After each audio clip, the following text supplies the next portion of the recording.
I was sitting in the doctor's waiting room when my phone rang. It was Claire, my only daughter. Her voice sounded strange, almost cold, as she said, "Mom, listen. Vincent and I are leaving for Europe tomorrow. We sold the shore house and the car. We needed the cash. Bye." And she hung up. Just like that.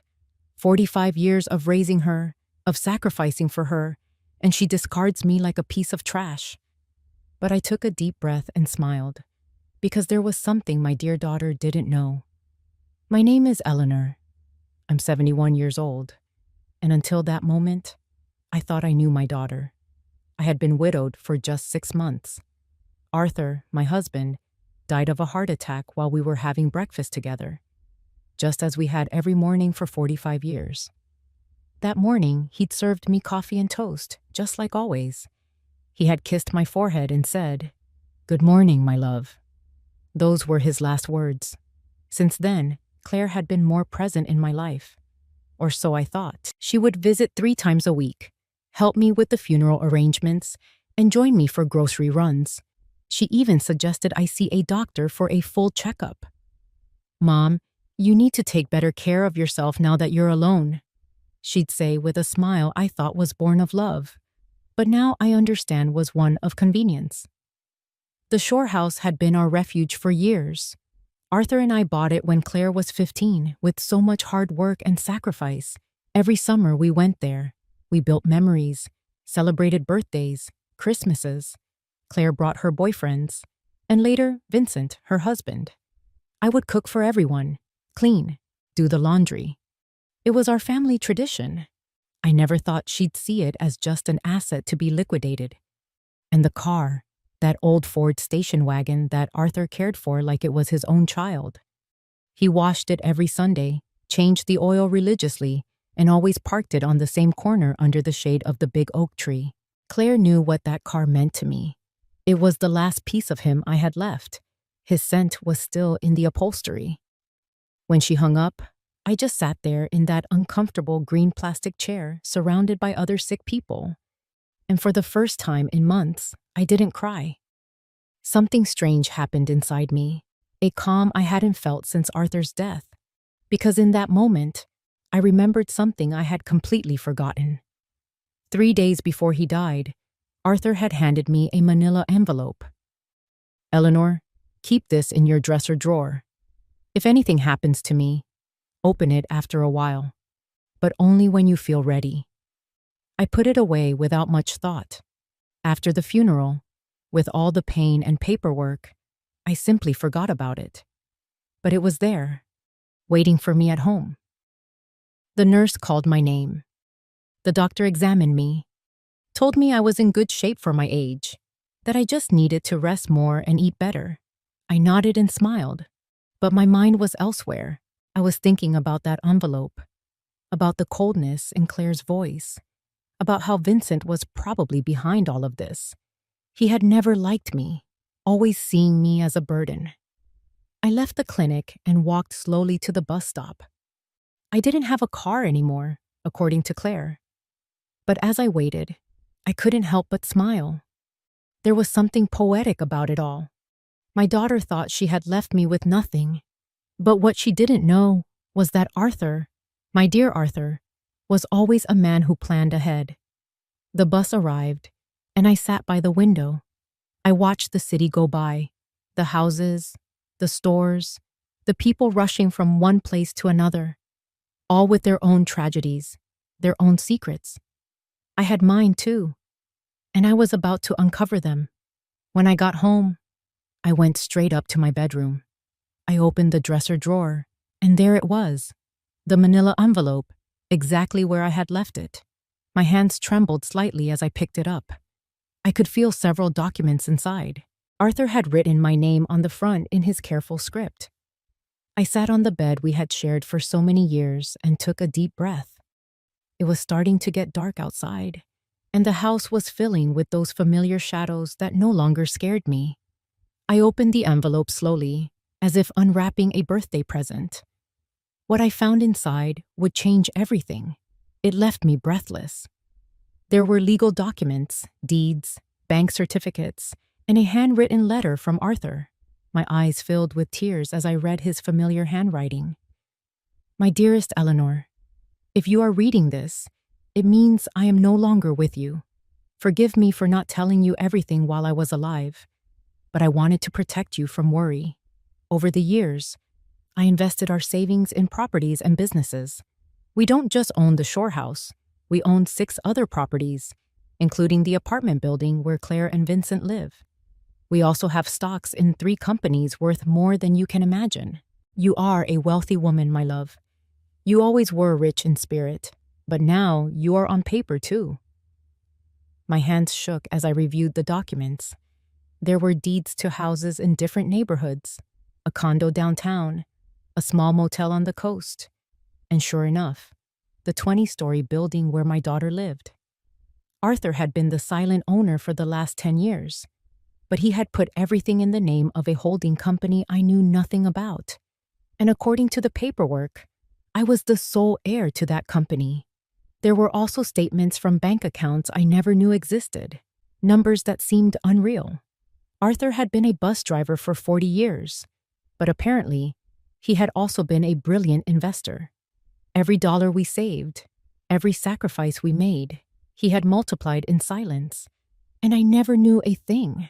In the letter, Arthur explained he'd kept it all a secret because he didn't want me to worry about money, nor did he want Claire to know about our true financial situation. You know our daughter, Eleanor. If she knew we had this much money, her attitude might change. I want her to love us for who we are, not for what we have. The irony was crushing. Our daughter had abandoned us thinking we had nothing, when in reality, we had everything. I couldn't sleep that night. I walked through the house, touching the old furniture, the knickknacks Claire had always criticized as being outdated. I looked at the family photos on the wall, especially one where she was 5 years old, sitting on Arthur's lap, laughing. Where did that sweet girl go? When did she become so cold, so calculating?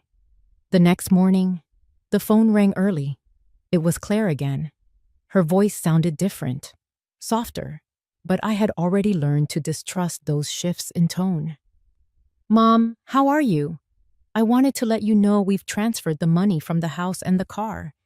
We deposited your share into your account. It's not much, but it'll help you live for a few months while you find a smaller place. My share?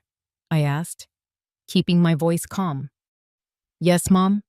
Obviously, we weren't going to leave you with nothing. We gave you 30%. That's fair, right? We need the money for this investment in Europe. Vincent has an incredible business opportunity over there. 30% of my own property. How generous. I understand. So, when are you leaving? This afternoon. Our bags are packed. We'll be gone for at least 6 months, maybe longer if the business works out. But don't worry, Mom. When we get back, we'll help you find a small apartment, something that fits your needs. Fits my needs. As if she had any idea what my needs were. All right, Claire. Have a good trip. Oh, Mom, I knew you'd understand. You've always been so supportive. We love you so much. And she hung up.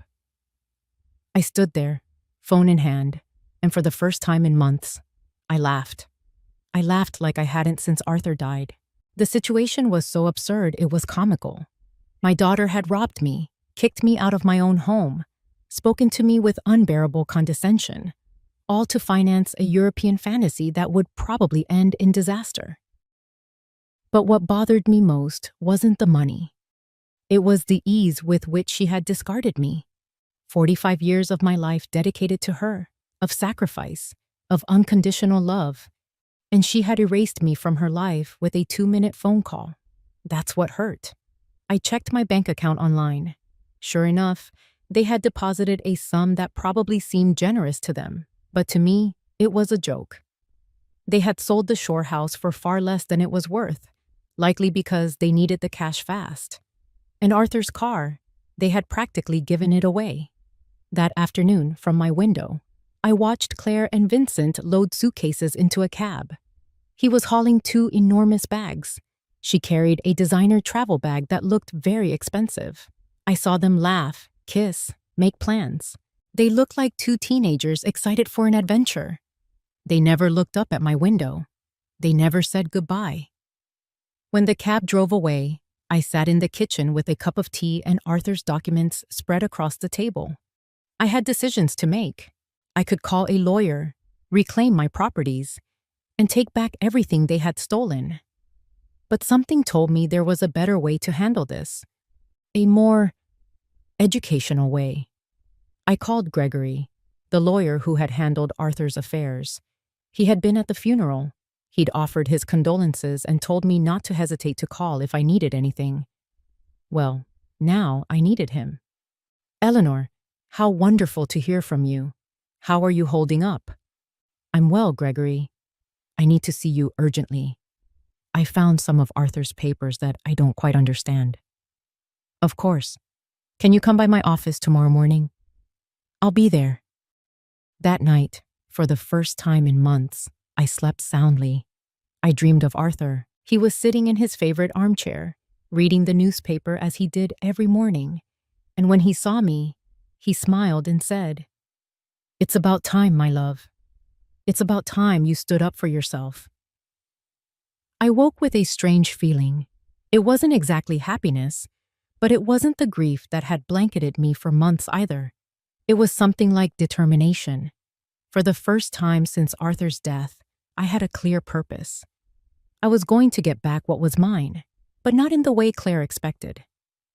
The next morning, I got ready with more care than usual. I put on my burgundy dress, the one Arthur always said made me look elegant. I did my hair, put on a little makeup, and when I looked in the mirror, I saw a woman I hadn't seen in a long time. I saw a strong woman. Gregory's office was downtown. It was an old but elegant building with marble floors and large windows. He greeted me with a warm smile. But when I showed him the documents, his expression changed completely. "Eleanor, this is far more than I ever imagined. Arthur was a very smart man. Look, according to these papers, you are the owner of—" "I know, Gregory. I've reviewed them. What I need to know is what I can do legally." Gregory explained that everything was in order. The documents were legitimate, and I was the legal owner of all those properties. He also confirmed something I already suspected. The sale of the shore house had been illegal because Claire had no right to sell it. "We can recover the house immediately, Eleanor, and we can also press charges against your daughter for fraud." "No, Gregory. I don't want to press charges. I want to do this another way. I want everything to remain a secret for now. Can you help me?" Gregory looked at me with curiosity but nodded. "Of course. You're my client. What do you need?" "I need you to discreetly recover the shore house. Do whatever is necessary to nullify that fraudulent sale.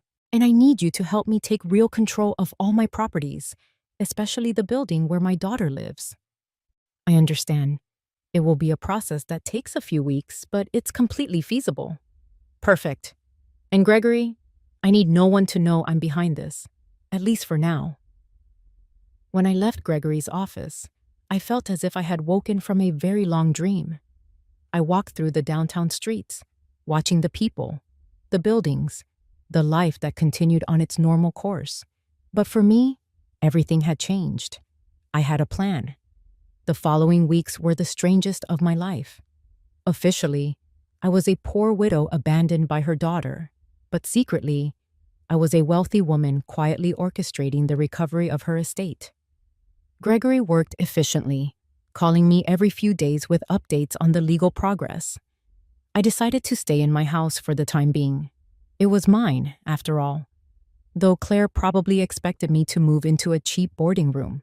Every morning, I would wake up, have breakfast at the same table where Arthur and I had shared so many years, and then go for a walk around the neighborhood.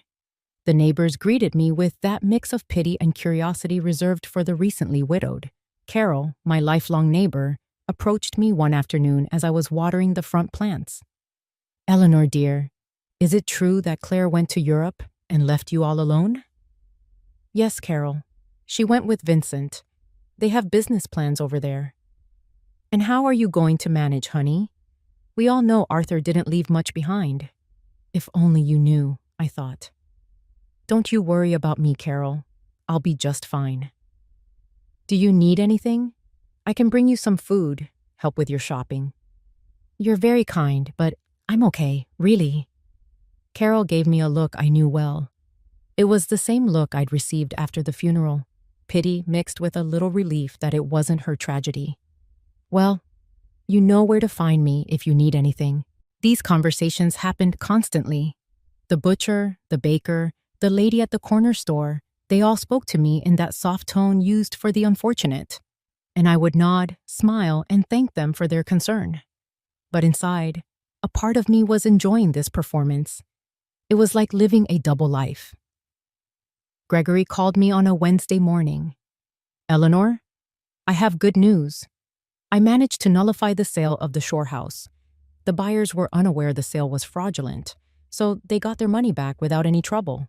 The house is yours again. Excellent. Gregory, what about the building where Claire lives? That's more complicated.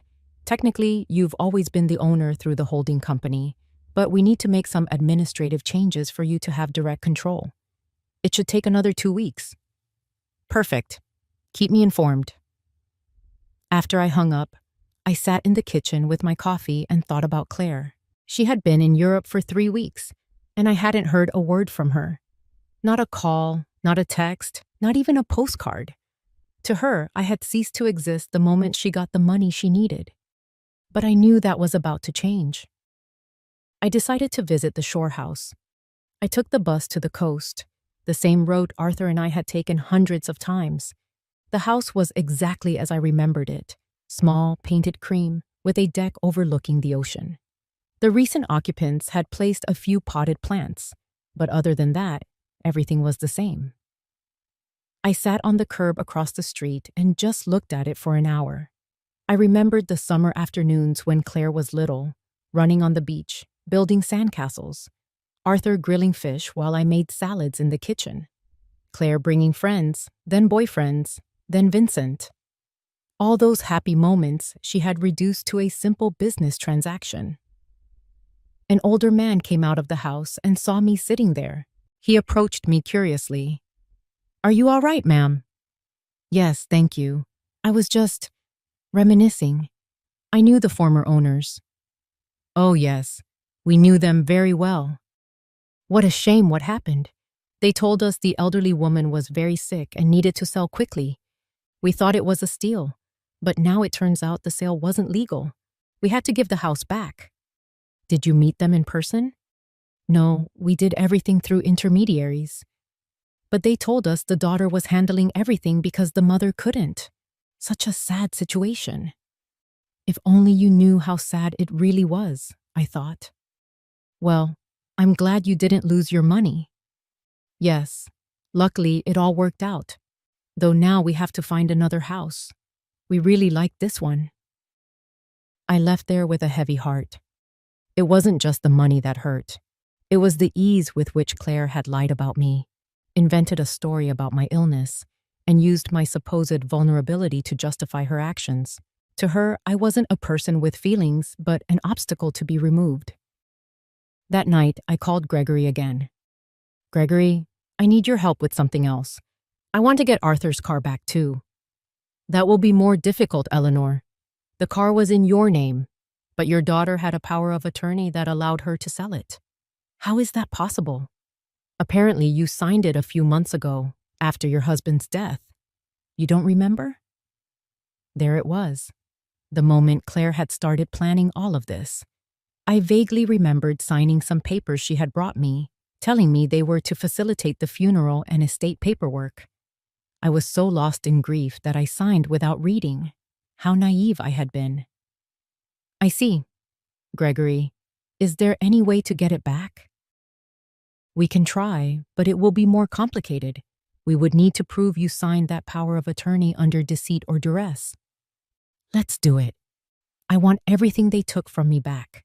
Over the next few weeks, I developed a strange routine. In the mornings, I was the poor widow everyone knew. I went out for groceries, talked to the neighbors, and kept up appearances. But in the afternoons, I became a businesswoman. I studied Arthur's documents, talked with Gregory, and planned my next move. I learned things about finance I never thought I'd need to know. I discovered that Arthur had been much smarter than I ever imagined. Each of his investments had been carefully calculated. The building where Claire lived, for example, wasn't just profitable because of the rent. It was in an area that was rapidly appreciating in value. I also discovered that Vincent, Claire's husband, had debts. A lot of debts. He had taken out loans using their apartment as collateral, not knowing he wasn't the real owner.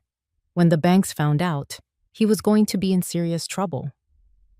Gregory called on a Friday with important news. "Eleanor, we've finalized all the paperwork. You now have full control of all your properties. I also recovered Arthur's car. The buyer happened to be an acquaintance of mine, and when I explained the situation, he agreed to return it for a small compensation." "Excellent work. Gregory, now I need you to help me with one more thing. I want you to send a letter to my daughter." "What kind of letter?" "An eviction notice." There was a silence on the other end of the line. "Eleanor, are you sure you want to do this?" "Completely sure." She decided I wasn't important in her life. Now she's going to find out just how important I really am. "I understand. Do you want me to send it to Europe?" "No. I want you to have it delivered when she gets back. I have a feeling that will be very soon." I wasn't wrong. That very afternoon, Carol came running to my house with fresh neighborhood gossip. "Eleanor, did you hear Vincent is in trouble with the bank? My brother-in-law who works there told me they're investigating some loans he took out using their apartment as collateral. But it turns out the apartment isn't his." "Is that so?" "Yes, and it seems Claire knew nothing about it. They're saying she's going to have to come back from Europe to sort out this mess. What a complicated situation." "Yes, and the worst part is, apparently Vincent lied to her about the business in Europe. There was no business. He just wanted to escape the debts he had here." Perfect. Everything was falling into place exactly as I had hoped. Claire had trusted Vincent, had sacrificed her relationship with me for him, and now she was discovering he wasn't the man she thought he was. That night, I sat on the porch with a cup of tea and looked at the stars. Arthur used to say the stars were the souls of people who had lived full lives, watching over their families from the heavens. If that was true, then he was up there, watching his plan unfold perfectly. "Thank you, my love," I said to the sky. "Thank you for taking care of me even after you're gone." The next day, Gregory called early. "Eleanor, we have an update. Your daughter just arrived back in the country. She's at the airport, alone." "Yes, apparently Vincent stayed in Europe. Rumor has it they had a huge fight." "I see. Have you sent the letter?" "I'm sending it out today. She should receive it tomorrow." I hung up the phone and stood there in the kitchen, feeling a mix of nervousness and anticipation. After so many weeks of silent planning, the time for the first real move had finally arrived. Claire was about to find out that her mother was not the helpless victim she believed her to be. Claire got to her apartment on Tuesday night. I knew because Carol, who seemed to have informants all over the neighborhood, came to tell me the next day. "Eleanor, your daughter came back last night. I saw her go up with one suitcase, but she looked awful. Pale, dark circles under her eyes, like she'd been crying the whole flight." "Alone?" "Completely alone. And something strange, Eleanor. When the doorman asked for her keys, she didn't have them. She had to have the super let her in with the emergency copy." Interesting. Vincent had the keys, which meant he probably had no intention of returning. Or maybe Claire had discovered something about him and fled. In any case, my daughter was back, and she would soon be receiving my little welcome home gift. Gregory called me that same afternoon. "Eleanor, the letter was delivered an hour ago. The doorman confirmed your daughter received it personally." "Perfect. How long did we give her?" 30 days to vacate the apartment, as required by law. "But, Eleanor, are you sure about this? She is your daughter after all." "Gregory, my daughter kicked me out of my own home with a 2-minute phone call. She sold my belongings without asking. She treated me like trash. Now, She's going to learn that actions have consequences. I understand. I just wanted to make sure you'd considered all the implications. I've considered them all, Gregory. Every single one. I couldn't sleep that night. I stayed awake, imagining Claire's face as she read the letter. The initial confusion, then disbelief, then panic. She would probably think it was a mistake, that someone was trying to scam her. But when she called to verify, she would discover it was all completely legal. The next day, as if on cue, the phone rang at 8 in the morning. It was Claire, and her voice was desperate. Mom, I need to talk to you urgently. Good morning, dear. How was Europe? Mom, I don't have time for that right now. I got a really weird letter yesterday. It says I have to be out of my apartment in 30 days. It has to be a mistake, right? Do you know anything about this? An eviction notice? How strange. Who is it from? Some company I've never heard of. It's called... Wait, let me find the letter. Arthur Holdings, LLC. Do you know them? Arthur had used his own name for the company. How poetic. No, dear. I've never heard of them. Are you sure the letter is legitimate? That's what I need to find out. Mom, I need your help. I don't know what to do. Vincent left me in Europe. He ran off with another woman. And now I come back to this. I don't understand what's happening. There was the confirmation. Vincent had abandoned her, probably when the money ran out, or when he realized his legal troubles back home were more serious than he thought. Poor Claire. She had sacrificed her family for a man who was worthless. I'm so sorry to hear that, dear. Where are you now? I'm at the apartment, but I don't know for how long. Mom, can I come see you? I need to talk to someone. I don't have anyone else. The irony was perfect. Now that the man she had abandoned me for was gone, she remembered she had a mother. Of course, dear. Come over whenever you like. I'm on my way now. I hung up and looked at myself in the mirror. I had to be perfect for this performance. I put on my most conservative gray dress, pulled my hair back into a simple bun, and practiced my expression of a concerned but resigned mother. When Claire arrived, she would see exactly what she expected to see. A poor, vulnerable widow who had been abandoned by her own daughter. Claire arrived an hour later. When I opened the door, I was shocked at how terrible she looked. She had lost weight, had deep dark circles under her eyes, and her expensive clothes looked wrinkled and slept in. Her eyes were red from crying. Mom, she said, and for a moment, I thought she was going to hug me. But she stopped, as if suddenly remembering how things had ended between us. Come in, dear.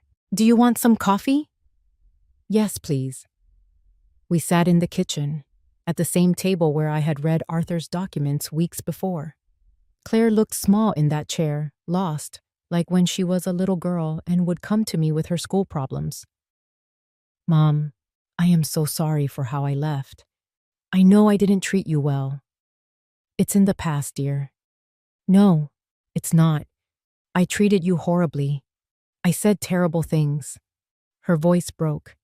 And now I have no one. What happened with Vincent? He left me for a 25-year-old waitress at a hotel in Paris. It turns out there was never any business in Europe. It was all a lie. He just wanted to escape his debts here and used the money from selling your house to fund his little adventure. His debts? Yes, Mom, a lot of debts. It seems he'd been taking out loans for years, using our apartment as collateral. But now I find out he wasn't even the owner of the apartment. How is that possible? Here was my opening. I don't know, dear. Property matters are so complicated. The problem is, now the banks are coming after me for his debts. They say since we were married, I'm responsible too. And on top of that, this eviction notice. Mom, I don't know what to do. I have no money, no job, nowhere to live. She started to cry. Real, genuine tears of desperation. And for a moment, my mother's heart softened. I wanted to hold her, comfort her, tell her everything would be okay. But then I remembered the coldness in her voice on that phone call. The ease with which she had dismissed me, the way she had spoken to me as if I were a burden. "Have you spoken to a lawyer about the letter?" "I don't have money for a lawyer, Mom. We spent everything in Europe. Vincent took what little was left when he ran off with that woman." "So what are you going to do?" "I don't know. I was thinking maybe I could stay with you for a little while, just until I find a job and can get a small place of my own." There it was, the question I had been waiting for. After kicking me out of my own home, after selling my things, after treating me like dirt, now she wanted me to rescue her. She wanted the poor widow she had created to save her from the consequences of her own actions. "Of course, dear. This will always be your home." Claire looked at me in surprise, as if she hadn't expected it to be so easy. "Really, Mom? After everything that's happened?" "You're my daughter, Claire. That will never change." She stood up, and this time she did hug me. It was a desperate hug, the kind from someone who is drowning and clinging to the only lifeline they can find. I hugged her back, but not with the unconditional love of before. Now there was calculation in my embrace, a strategy. "Thank you, Mom. I promise I'll find a job soon. I won't be a burden." "Don't worry about that now. Just rest, recover, and then we'll figure out your options." Claire left that afternoon to get a few things from her apartment. I stayed in the kitchen, thinking about how easy it had been. She had come to me exactly as I had planned, broken, desperate, and out of options. And the best part was, she suspected nothing. To her, I was still the poor, abandoned mother in need of her compassion. But this was only the first part of my plan.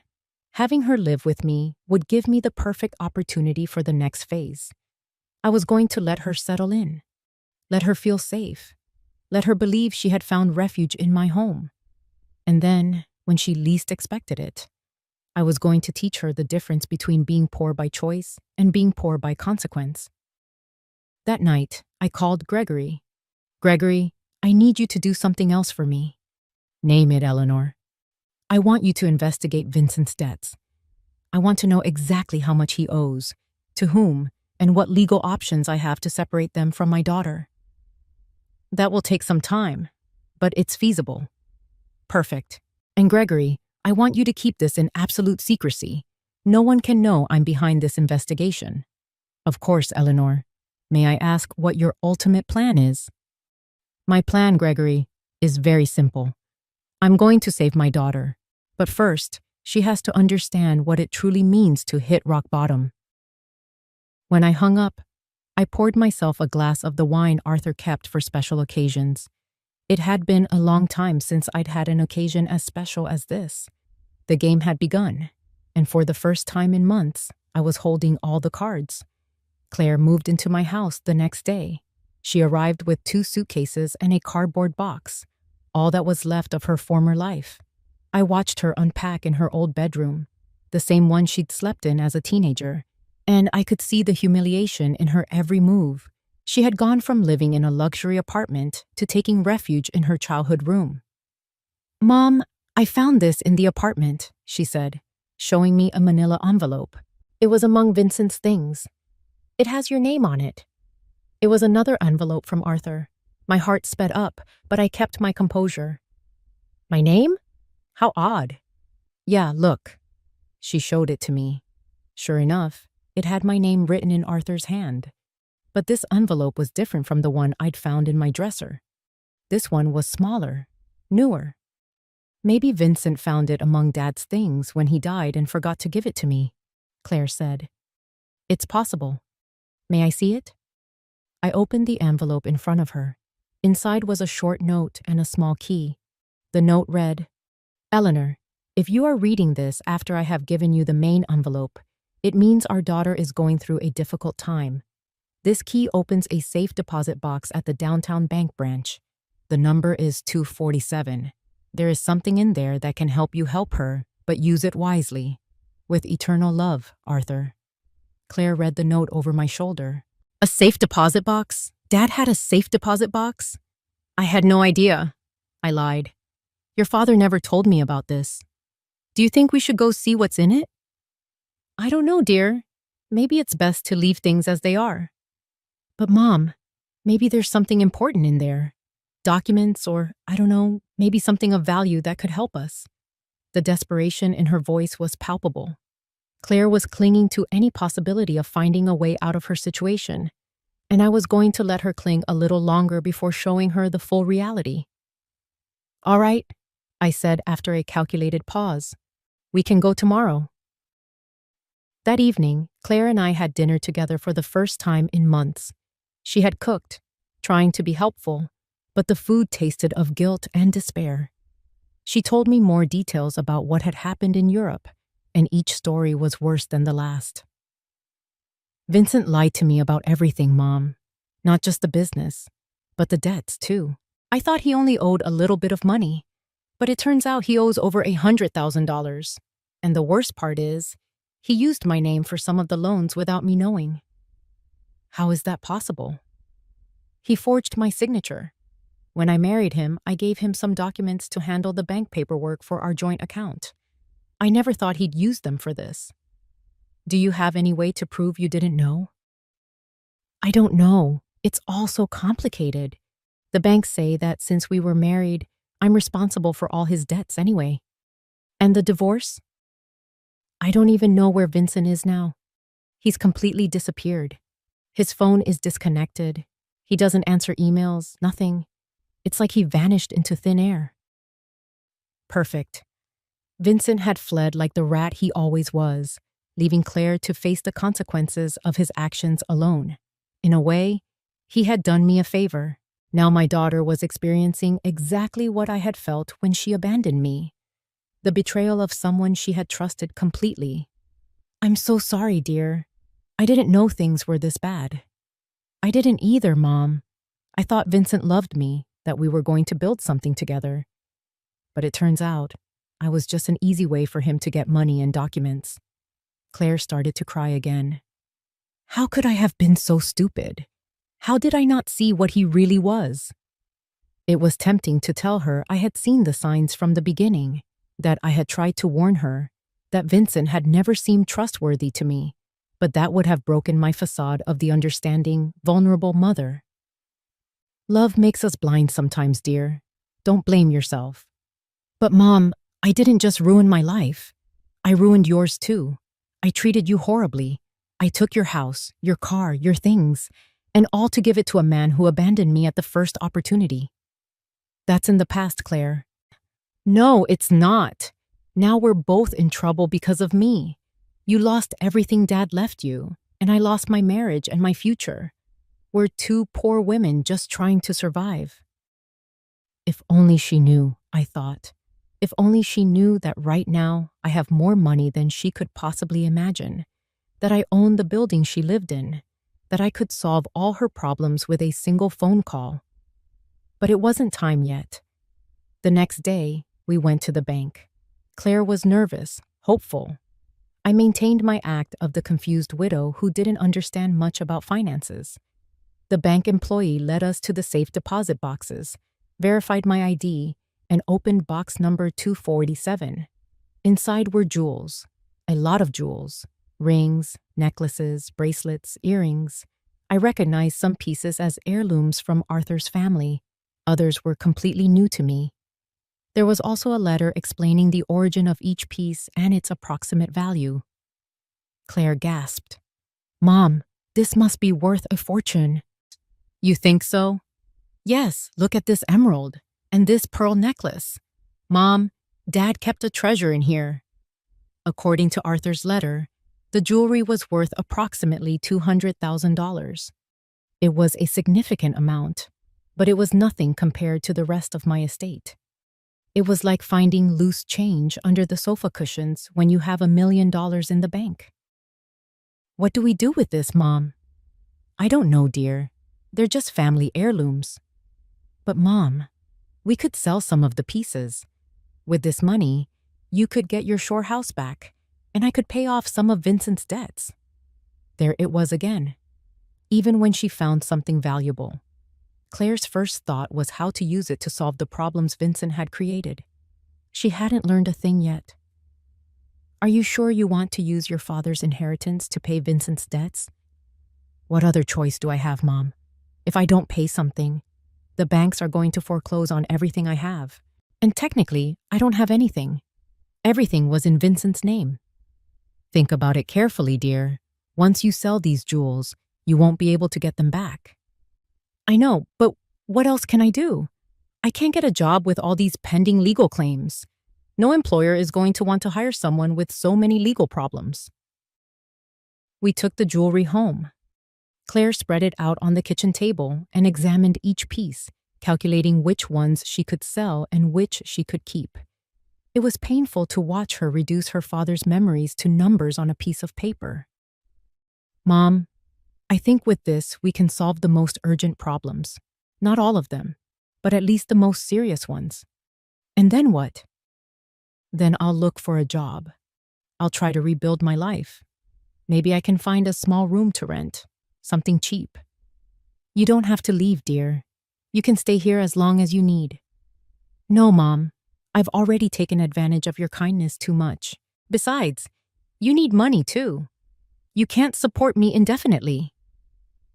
It was fascinating to see how Claire had built a completely false picture of my financial situation. To her, I was a poor widow who could barely support herself, when in reality, I had enough resources to buy the entire building where we had found the jewelry. That afternoon, Gregory called me. Eleanor, I have the full report on Vincent's debts. The situation is worse than we thought. How much worse? He owes over $200,000 to several banks, and he also has debts with private lenders. What's more concerning is that he did use falsified documents with your daughter's signature for some of these loans. That means Claire is on the hook. Legally, it's complicated. If we can prove she didn't know, we might be able to get her off the hook for some of it. But it will be a long and expensive process. How expensive? For a good lawyer specializing in these types of cases, probably $50,000. And there's no guarantee of success. I see. And if she just pays the debts? If she has the money, that would be the quickest solution. But I doubt she has access to that kind of cash. Gregory, I want you to prepare all the necessary documents to free my daughter from these debts. But don't tell her anything yet. You're going to pay, Eleanor? I'm going to do whatever is necessary to protect my daughter, but this has to be handled in a very specific way. When I hung up, I found Claire in the living room, looking at the jewelry with a sad expression. She looked lost, like a child who had broken her favorite toy and didn't know how to fix it. What are you thinking about, dear? About Dad. About how disappointed he would be in me if he could see what I've done with my life. Your father loved you very much, Claire. He would understand. No, Mom. He taught me to be responsible, to value family, to not be selfish. And I did the exact opposite. I abandoned my mother for a man who turned out to be a liar. I sold my family's memories for cash. I ruined everything he built. For the first time since she had returned, I heard genuine remorse in her voice. It wasn't just regret for the consequences of her actions, but a true recognition that she had done something morally wrong. People make mistakes, dear. The important thing is to learn from them. But how do I learn from this, Mom? How do I fix the damage I've done? There it was, the question I had been waiting for. Claire was finally ready to face the truth about her actions and their consequences. But it still wasn't time to reveal my final card. First, I had to let her hit rock bottom completely. The next few days were crucial to my plan. Claire decided to sell most of the jewelry, keeping only the engagement ring Arthur had given me, and a small necklace that had belonged to her grandmother. I watched her prepare to visit jewelers, research prices, and negotiate with buyers. It was painful to see her reduce decades of family history to commercial transactions, but it was necessary for her to understand the real weight of her decisions. Mom, I got $180,000 for the jewelry, she told me one afternoon, counting the bills on the kitchen table. It's less than I hoped for, but it's enough to pay off the most urgent debts. Are you sure you want to do this? I have no choice. If I don't pay something soon, they'll start seizing assets. Even this house could be at risk if they prove I have some kind of legal connection to the properties. The irony of the situation was thick. Claire was worried about losing a house that I owned, paying off the debts of a man who had abandoned her, with money from jewelry that had belonged to the very man who had built the fortune that could save her. And how will you decide which debts to pay first? I spoke with a free financial advisor at the bank. She told me to prioritize the debts with real collateral, because those are the ones that can affect property or lead to immediate seizures. Claire had matured a lot in these few weeks. The woman who had sold my things without consulting me was now carefully researching every financial decision. The suffering had made her more responsible, but also more fragile. That night, as she was organizing the debt paperwork on the table, I received a call from Gregory. "Eleanor, I have important news. We've located Vincent." "Where is he?" "In Paris, as your daughter suspected. But here's the interesting part. He's trying to get French residency through a sham marriage with that young woman your daughter mentioned." "A sham marriage?" "Yes. Apparently the girl needs papers, and he needs a way to stay in Europe without being deported. But more importantly, we found evidence that he deliberately forged your daughter's documents with the intent to flee the country. So that means Claire can be freed from the debts? With this evidence, yes, we can prove fraud and coercion. Your daughter wouldn't have to pay for anything Vincent did behind her back." It was perfect. I had a way to legally save Claire from all her debts without her suspecting that I had the money to do it myself. "Gregory, I want you to start the legal process immediately." "Should I tell your daughter?" "Not yet. I want the process to be completely finished before I say anything. I don't want to give her false hope." "Understood. This will take about 3 weeks, maybe a month." "Perfect." When I hung up, Claire looked at me curiously. "Who was that, Mom?" "A woman asking for Mrs. Henderson, the neighbor down the street. Wrong number." Lying had become easy. With each passing day, I felt more comfortable in this double life I was leading. On one hand, I was the poor, abandoned mother Claire believed me to be. On the other, I was a wealthy woman quietly orchestrating the salvation and education of her daughter. For the next 2 weeks, I watched Claire struggle with decisions she had never had to make before: how to stretch money for food, how to negotiate with creditors, how to find a job when your credit history is in ruins. It was a cruel but necessary education. "Mom, I went to 3 job interviews today," she told me one afternoon, coming home with swollen feet and a tired face. 2 of them told me they couldn't hire me because of the pending legal issues. The third one offered me a part-time job cleaning offices at night. "Are you going to take it?" "I have no choice. It pays very little, but it's better than nothing. And I can work at night, so I can keep looking for something better during the day." Seeing my daughter, who had lived a comfortable life for over 40 years, preparing to clean offices at night broke my heart. But it also filled me with pride. She was finally facing reality without expecting someone else to solve her problems. "Are you sure you can handle that much physical work?" "I'll have to learn. I can't keep being a burden to you, Mom. It's enough that you're letting me live here without paying anything." "This is your home, Claire." "No, Mom, this is your home. And I'm here because of your generosity, but I'm not going to abuse it forever." One evening, while Claire was at her first cleaning shift, Carol came to visit. She sat with me in the kitchen, sipping tea and looking at the family photos on the walls. "Eleanor, I have to ask you something. Did you know Claire was going to come back in this condition?" "What do you mean?" "Well, when she left, she seemed so sure of herself, so arrogant. She talked about the great life she was going to have in Europe, how successful Vincent was, and now she comes back completely broken, working as a cleaner, living with you again." Life has a way of teaching us lessons, Carol.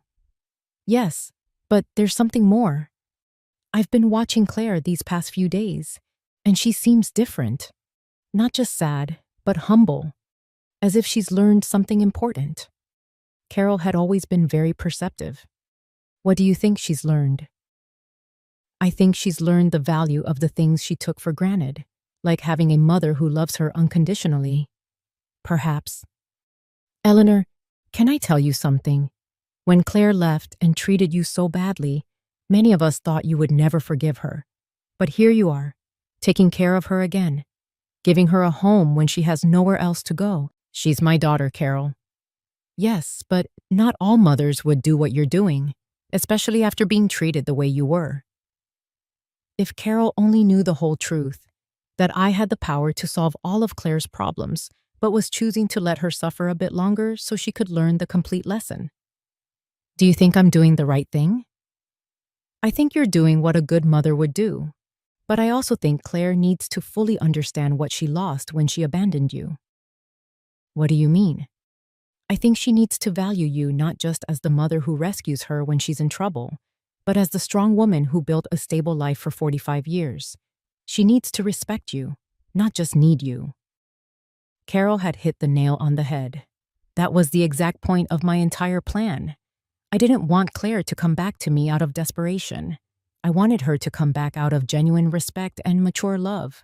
And how do you think that can happen? I think it's already happening. I've watched her these past few days. Eleanor, the way she talks to you now is completely different. She's no longer the daughter who gives you orders or treats you like a burden. She's now an adult woman who is genuinely grateful to have a mother like you. That night, when Claire came back from her job, I saw her arrive tired, but with a new dignity. She had earned those few dollars with her own effort, and that meant something to her. How was your first day? Hard, but not as bad as I thought. The other women who worked there helped me a lot. One of them, Carmen, taught me some tricks to clean more efficiently. Carmen? Yes, she's 60 years old and has been cleaning offices for 20 years. She told me she started after her husband left her with 3 young children. She says it's not the job she dreamed of, but it gave her independence and dignity. She sounds like a wise woman. She is. She told me something that made me think a lot. What did she tell you? She said there are 2 types of people who end up doing this job. Those who are there because they never had opportunities, and those who are there because they ruined the opportunities they did have. She asked me which group I was in. And what did you answer? I told her the truth, that I had had all the opportunities in the world, a family that loved me, a stable home, an inheritance, and that I ruined it all by following a man who wasn't worth anything. What did she say? She laughed and said, "Well, honey, at least you know exactly why you're here. That puts you a step ahead of most people." Claire poured herself a glass of water and sat with me at the table. Mom, I want you to know something. These last few days have been the hardest of my life, but also the most important. Why? Because I finally understand what really matters. It's not the money. It's not living in the most luxurious apartment. It's not impressing people.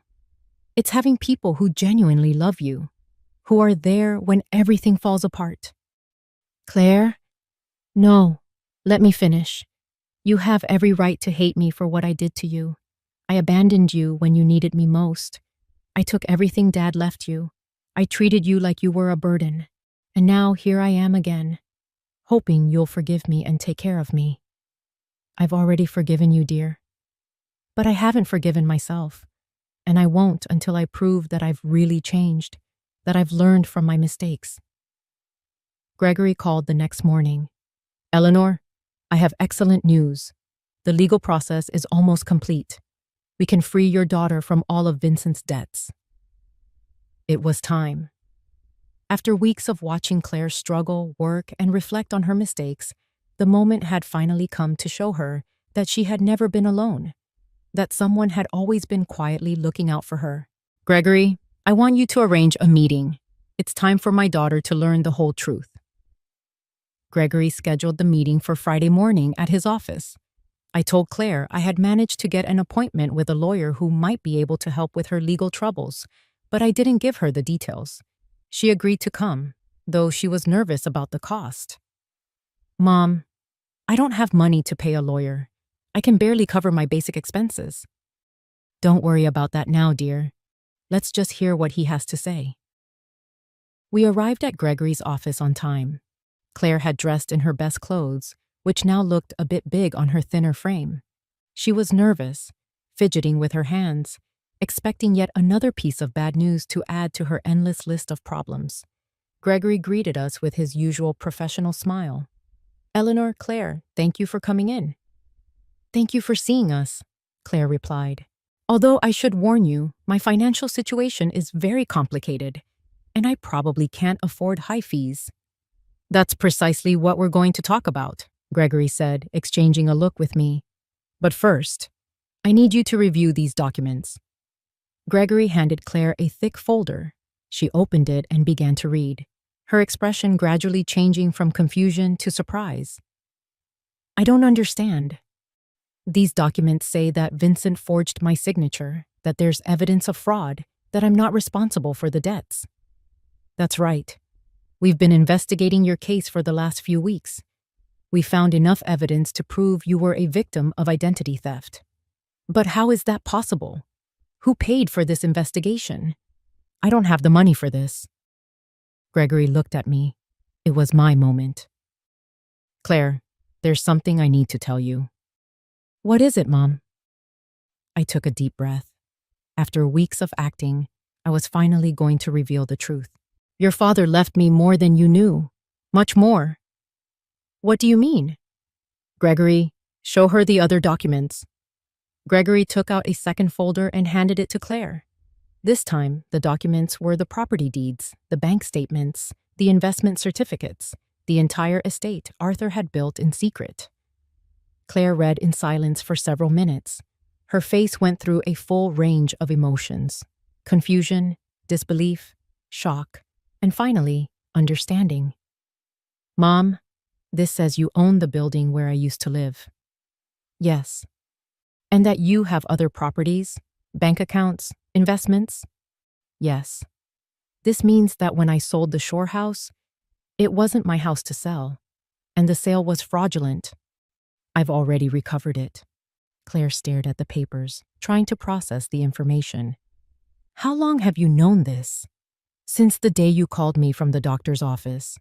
You knew all of this when I came back from Europe asking for help? Yes.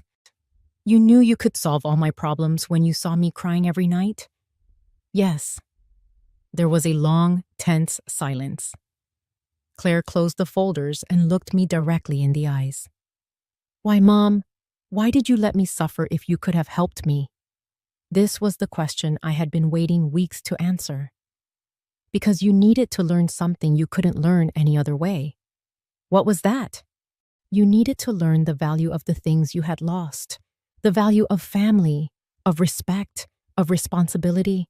When you abandoned me, it wasn't just money you took from me. It was dignity. It was love. It was trust. Claire began to cry, but these weren't the tears of self-pity she had shed for weeks. These were tears of deep understanding. I abandoned you when you needed me most. Yes. I treated you like you were garbage. Yes. And you saved me anyway. Yes, but not in the way you expected. I didn't save you by giving you money to continue making the same mistakes. I saved you by letting you hit rock bottom so you could learn to save yourself. Gregory discreetly interjected. Claire, your mother has paid all the legal expenses to free you from Vincent's debts. She has also recovered all the properties that were fraudulently sold. You are completely free of legal problems. And the cleaning job I got? You can quit if you want to, I said. But I hope you don't. Why? Because that job is teaching you something you never learned when everything was easy. It's teaching you the value of your own effort, the dignity of honest work, the importance of valuing every dollar you earn. Claire wiped her tears and looked at me with an expression I hadn't seen in years. It wasn't the look of a daughter who needs her mother, but the look of an adult woman who respects another woman. Do you forgive me, Mom? I forgave you a long time ago, dear. The question is, can you forgive yourself? I don't know if I can, I did unforgivable things. People make mistakes, Claire. What matters is what we do after we recognize those mistakes. Gregory left us alone in his office for a few minutes. Claire and I sat in silence, processing everything that had happened. Mom, I want you to know something. Even if you didn't have all this money, even if you really were the poor widow I thought you were, I would have learned the same lesson. Which lesson is that? That there is nothing more valuable than having someone who loves you unconditionally. For these past few weeks, the only thing that kept me sane was knowing I had a home with you. That no matter how much I had ruined my life, you were still my mother. That will never change, Claire. I know, but I also know that I can never take that love for granted again. I have to earn it every day, with respect, with gratitude, with actions, not just words. We left Gregory's office with a completely new relationship. We were no longer a mother and daughter bound by blood and habit. We were two adult women who had chosen each other after passing the most difficult tests possible. The following weeks were about rebuilding, but not in the way Claire might have expected. Even though she now knew I had enough resources to solve all her problems, she chose to keep her night shift cleaning job. Mom, I need to finish what I started, she told me one afternoon as she was getting ready for work. I can't just go back to a comfortable life as if nothing happened. Are you sure? You don't have to punish yourself forever. It's not a punishment. It's a way of remembering who I was and who I want to be now. I watched her put on her work uniform, something that would have been unthinkable a few months ago when she was living in the luxury apartment with Vincent. But there was something different in her posture, in the way she moved. She was no longer the broken woman who had arrived crying at my door. She was someone who had found dignity in honest work. Carol came to visit that afternoon, as she had every few days since Claire had returned.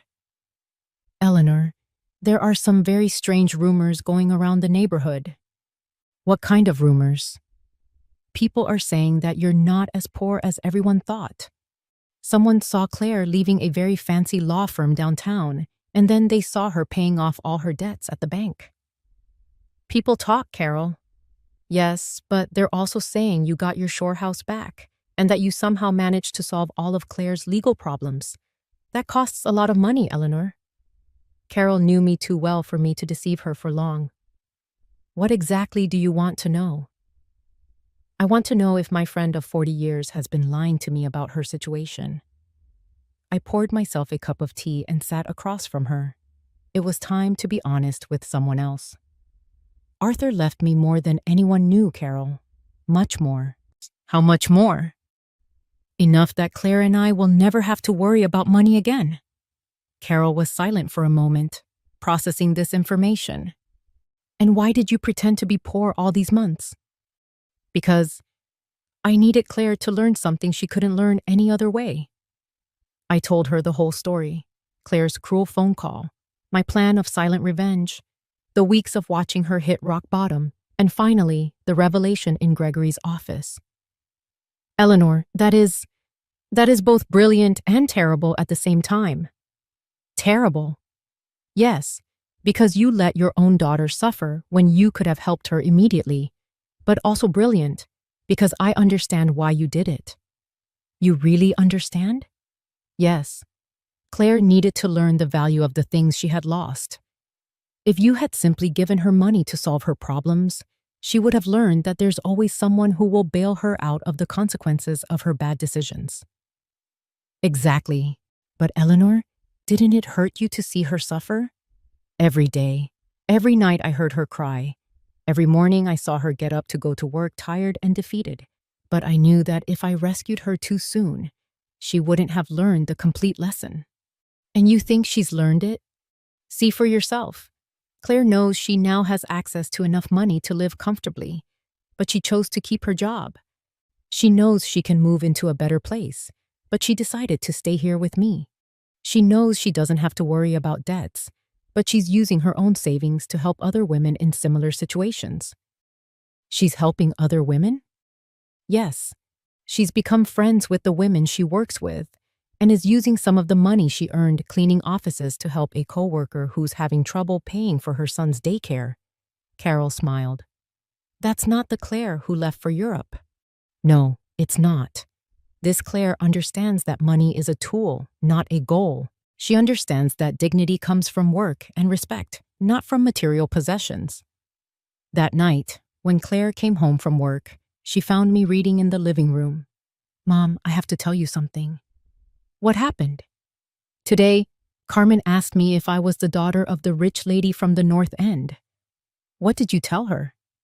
I told her yes, that you have enough money that I don't have to work. And you know what she asked me next? What? She asked me why I was still working then. I explained that it's because I need to prove to myself that I can stand on my own 2 feet. And you know what she said? What did she say? She laughed and said, Honey, that's the difference between being rich and acting rich. Your mom taught you how to be truly rich. Carmen is very wise. Yes, and she made me understand something important. It's not about the money you have, but about how you use it and how you relate to it. Claire sat with me on the sofa. Mom, I want you to know I've made a decision. What is it? I'm going to keep living here with you, but not as a daughter who moves back in with her parents. I want to stay as an adult woman who chooses to share her life with her mother. What's the difference?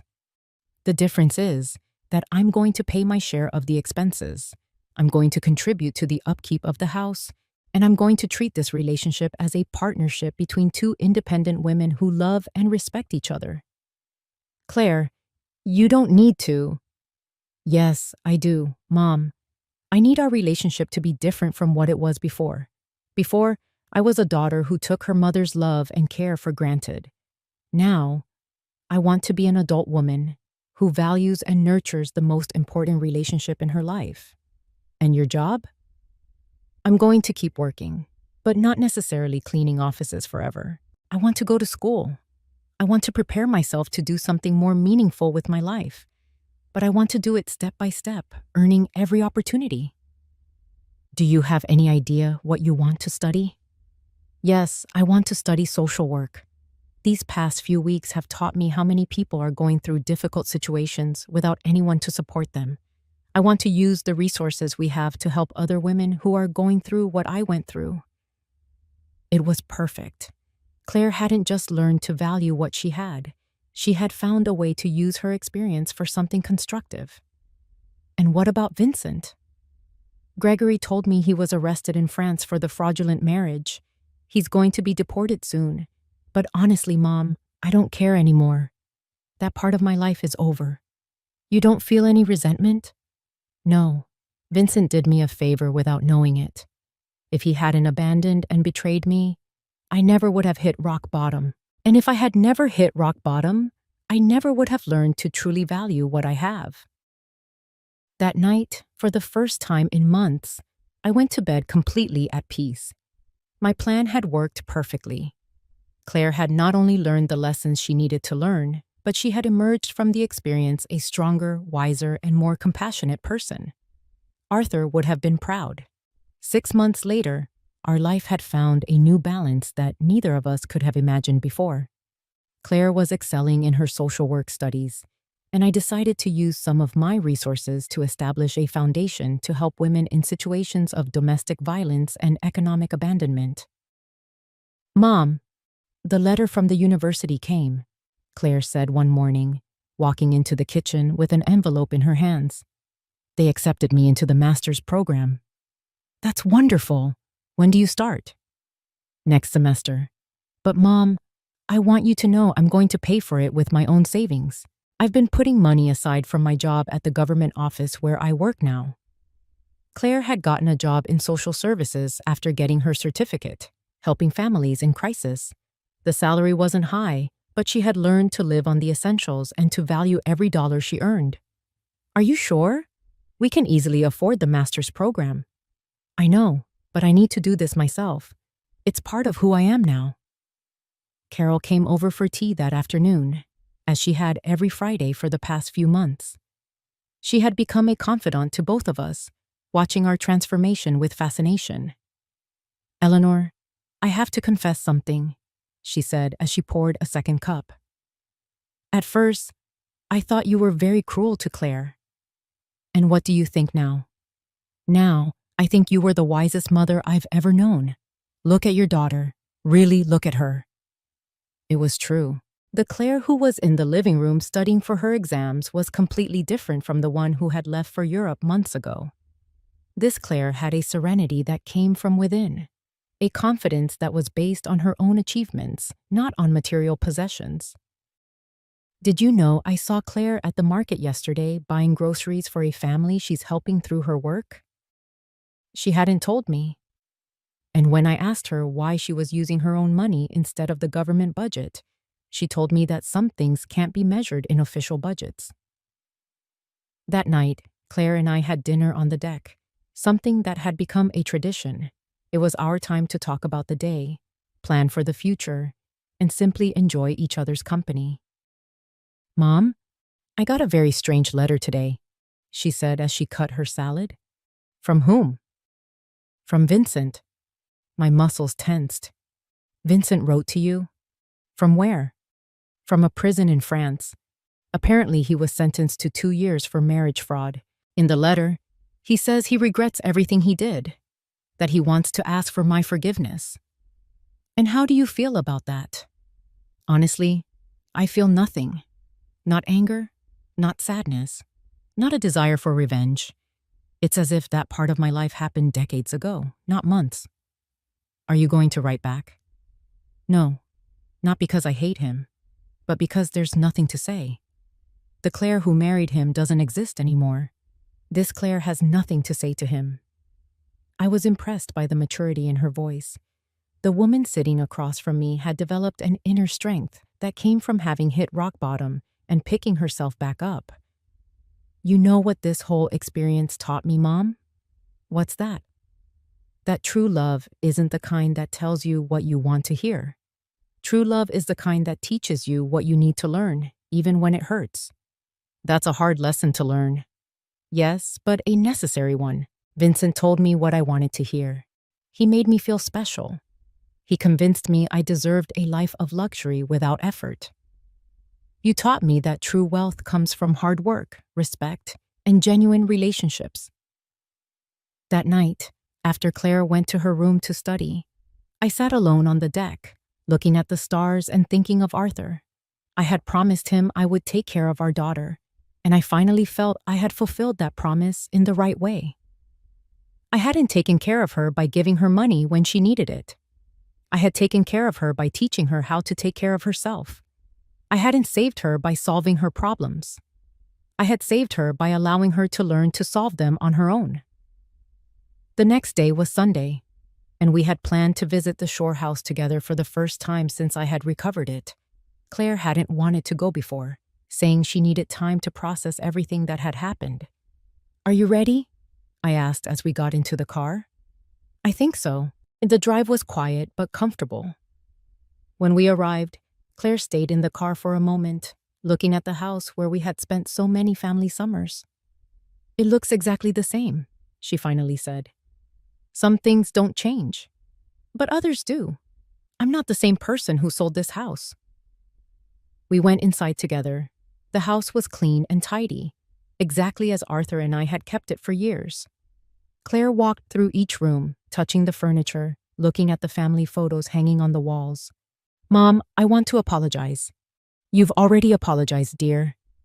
No, I want to apologize specifically for this house. Not just for selling it, but for reducing all our family memories to a business transaction. It's forgiven. This house represents 40 years of family summers, of birthdays, of Christmases. Dad built that deck with his own hands. You planted that garden. I learned to swim on that beach. And I turned it all into cash to finance the adventure of a man who wasn't worth anything. She sat on the sofa where Arthur used to read on Sunday mornings. You know what hurts the most? What? That when I sold it, I felt nothing. It was just another property. Now, being here again, I can feel Dad in every corner. I can hear his laugh, smell his morning coffee, see his reading glasses on the table. He's here, Claire. He's always been here. I know. And I also know he would be proud of how you handled all of this. We spent the whole day at the house, cooking together, cleaning, fixing small things. It was like a ritual of reconnection, not just with the place, but with the values that place represented. As the sun began to set, we sat on the deck that Arthur had built, watching the ocean. Mom, I have a proposal. What is it? I want us to turn this house into a temporary shelter for women leaving situations of domestic violence, a place where they can stay while they rebuild their lives. It was the perfect proposal. Arthur would have loved the idea of his shore house being used to help other families. That's a beautiful idea, dear. We can use some of the foundation's resources to maintain it, and you can oversee the program through your work. Are you sure you want to turn our family refuge into that? Mom, the best refuges are the ones that are shared. Dad always said that a house isn't truly a home until it opens its doors to other people who need love. He was right. Arthur had always been generous with our home, inviting family, friends, and neighbors who needed a place to stay. We returned home that night with a new project and a completely renewed relationship. We were no longer a mother and daughter bound by obligation or need. We were two women who had consciously chosen to build a life together based on love, respect, and a common purpose. That night, before I fell asleep, I spoke to Arthur in silence. We did it, my love. Our daughter finally understands what really matters. And for the first time since his death, I felt him answer me. I always knew you would. You're both stronger than you think. Justice had been served, not as revenge, but as education. Not as punishment, but as transformation. And in the end, we had both gained something far more valuable than money. We had gained an authentic relationship, built on a solid foundation that no future crisis could ever destroy.